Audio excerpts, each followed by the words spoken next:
নমস্কার, আমি তাপসী রান্নাঘরে সকলকে অনেক স্বাগত জানাই। চলে এসেছি আবার একটি সম্পূর্ণ নতুন রেসিপি নিয়ে। আজকের রেসিপি উচ্ছে পাতার একটি দুর্দান্ত রেসিপি। চলুন, এখানে উচ্ছে পাতা ধুয়ে পরিষ্কার করে নিয়েছি, সাথে নিয়েছি একটা আলু, একটা বেগুন আর কয়েকটা বড়ি। তো প্রথমেই উচ্ছে পাতাটাকেও ছোট ছোট করে আমি কুচিয়ে নেব, আর এখানে আলু আর বেগুনটাকেও ছোট ছোট টুকরো করে কেটে নেব।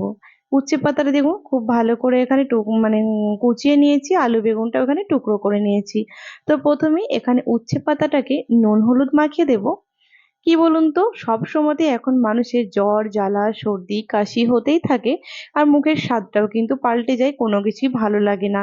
তো ভালো লাগার জন্য এই উচ্ছে পাতার রেসিপিটি কিন্তু ভীষণ ভালো। যারা হয়তো খেয়েছেন তারা নিশ্চয়ই জানেন এই রেসিপিটি খেতে কতটা ভালো লাগে। তো দেখুন, প্রথমে কড়াইটা বসিয়ে দিলাম, দিয়ে দিচ্ছি এখানে রিফাইন্ড অয়েল। রান্নাটা আপনারা কিন্তু চাইলে সর্ষে তেলেও করতে পারেন। এবার প্রথমে বড়িটা দিয়ে দেব, বড়িটা দিয়ে ভেজে নেব। আমি এখানে কলাই ডালের বড়ি দিয়ে করছি, আপনারা চাইলে মটর ডালের বড়ি বা মসুর ডালের বড়ি আপনারা করতেই পারেন। তো দেখুন, লাল লাল করে বড়িটা ভেজে নিয়েছি, এবার একটা পাত্রের বড়িটাকে উঠিয়ে নেব। এইবার এই তেলের মধ্যে যে পাতার মধ্যে আমি নুন হলুদ মাখিয়ে রেখেছিলাম, এবার এই পাতাটাকে কড়াইয়ের মধ্যে দিয়ে দেব। কড়াইটার পাতাটা কিন্তু প্রথমে ভেজে নেব, যেহেতু পাতাটাকে একদম গন্ধ যাওয়া পর্যন্ত, কাঁচা কাঁচা যে একটা পাতার গন্ধ থাকে সেটা থাকবে না। একদম কম আঁচে কিন্তু কাজটা করব, দেখুন। কিন্তু একদম মুচমুচে নয়, একদম নরম করে ভাজতে হবে, যাতে পাতাটা শুধু কাঁচা গন্ধটা চলে যায়। ব্যাস, কড়াইটা এবার ধুয়ে আবারও বসিয়ে দিয়েছি। এবার দুটো কাঁচা লঙ্কা, একটু আদা, একটু জিরে, এটাকে ছিলে বেটে নেব। কড়াইটা গরম হয়ে গেছে, দিয়ে দিচ্ছি আবার তেল। এবার এর মধ্যে দিয়ে দেব ফোড়ন। অল্প একটু জিরে, দুটো শুকনো লঙ্কা, একটা তেজপাতা দিয়ে দিলাম ফোড়নে। এবার ফোড়নটা হয়ে গেছে, দিয়ে দিচ্ছি আলুটাকে। একদম লো টু মিডিয়ামে আলুটাকে ভালো করে নাড়াচাড়া করব, একটু লাল লাল করে ভাজা ভাজা হয়ে যাবে, তাতেও কিন্তু আলুটা অনেকটাই প্রায় সেদ্ধ হয়ে যাবে। দেখুন, আলুটা খুব সুন্দর একটা রং ধরেছে। এবার আমি দিয়ে দিলাম বেগুন। বেগুন দিয়েও ভালো করে এবার একটুখানি নাড়াচাড়া করে নেব। তারপর এখানে নুন হলুদটা দিয়ে দেব। এবার এখানে দেখুন, নুন হলুদটা দিয়ে দেবো, যেহেতু আমি পাতার মধ্যেও নুন হলুদটা দিয়েছিলাম, তার জন্য নুনটা কিন্তু একটু বুঝে দিতে হবে। এবার দিয়ে দেব হলুদটা, দিয়ে ভালো করে নুন হলুদটা দিয়ে কিছুক্ষণ কিন্তু কষিয়ে নেব, ওই কাঁচা হলুদের হালকা একটা গন্ধ যাওয়া পর্যন্ত।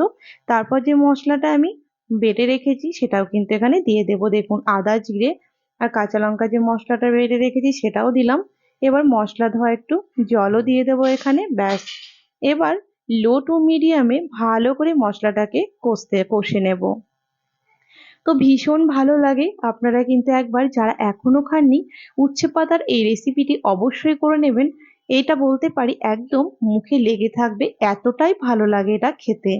এবার পরিমাণ মতো জল দিয়ে দিলাম, যেহেতু এটা ওই হালকা হালকা গামাখা গামাখা হবে, তাই বেশি ঝোলের প্রয়োজন নেই। আর আলুটাও অনেকটাই সেদ্ধ হয়েও আছে।